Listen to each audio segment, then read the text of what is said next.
Hi, this is Jim Martin. I'm a contributing editor at America Magazine, and this is one of our pilgrimages.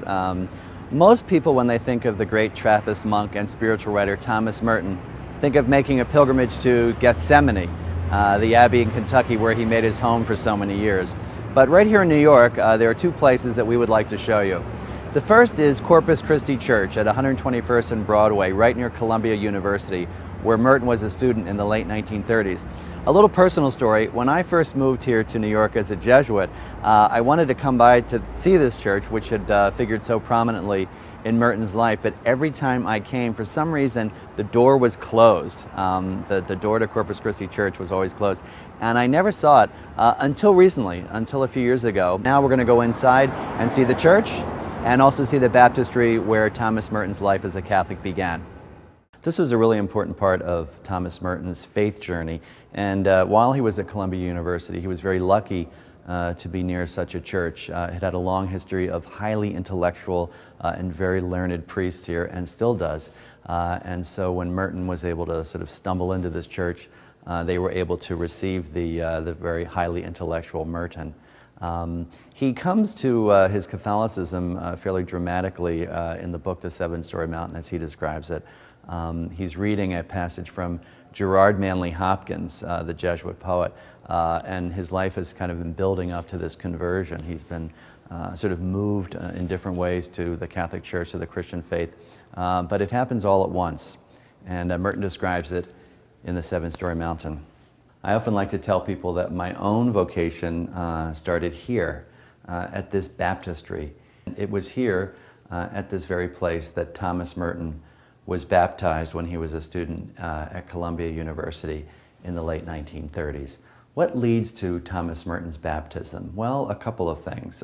In The Seven-Story Mountain, which he wrote as a monk in Gethsemane, it seems like it happens all at once, but God is slowly preparing him for this move.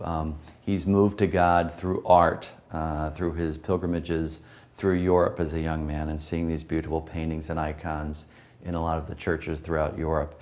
He's moved to God through his intellect. When he's at Columbia University, he meets a lot of teachers and students who encourage him to read medieval philosophy, and that appeals to him as well. And he's encouraged and moved to God, towards God through his emotions as well. He meets Catholics as a young man and later in his life who move him to the Catholic Church.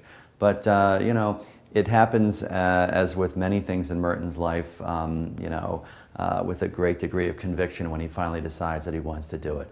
So he comes here one day after having been tutored by a priest here at Corpus Christi and is baptized. And here's what he says about it.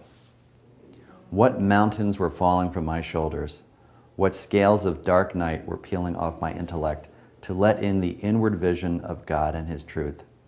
But I was absorbed in the liturgy and waiting for the next ceremony. Now the priest blew into my face. He said, 'Exi ab eo spiritus immundi,' depart from him, thou impure spirit, and give place to the Holy Spirit, the Paraclete." So Merton is transformed by this ceremony. His life changes, and within a few years, he not only becomes a devout Catholic, but he becomes a Trappist monk. And this is the second in our stop in our New York City Thomas Merton pilgrimage, and it is 35 Perry Street. I often bring people down here. It's in the heart of Greenwich Village on a beautiful spring day, and say, "Guess who lived here?" And I think it's either on the second or the third floor, and they always have a hard time, and the answer is, of course, Thomas Merton. After he graduated from Columbia University and after his baptism, he started to study for his graduate degree in English. This is before he taught at St. Bonaventure's College in upstate New York, and he took a room here facing the street. There's even a picture of it that he doodled. Merton was an artist, as many people know, and drew for the Columbia Humor magazine. He has a little doodle of him sitting in his window here on Perry Street. He was here for a couple of months. He did a number of things, including trying to do St. Ignatius's spiritual exercises on his own, which didn't go too well. You tend to need a director to do that with any degree of fruitfulness. I come by the street a lot. I usually make a detour to sort of pass by Perry Street, and it's amazing thinking of, you know, Thomas Merton going into this up these steps and into this door.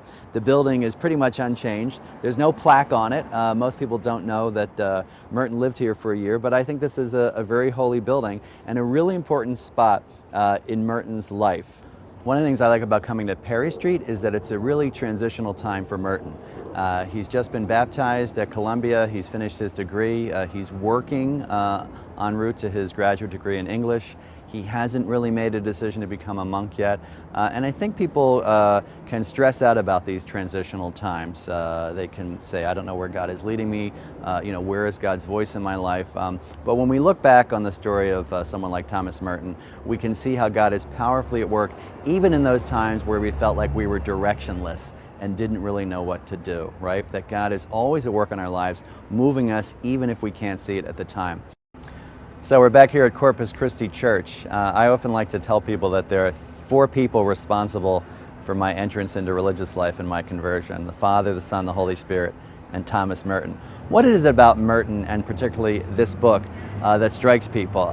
Because this book can be seen as a very black and white view of the world. Basically, Merton is writing about the world as if it's bad, the monastery as if it's good, purely good, purely bad. But there is something about Merton's youthful enthusiasm for his faith, his confidence, and just the vigor with which he writes about the life of the Spirit and the great quest in his life to find God that is so captivating that it speaks to people, over 50 years later.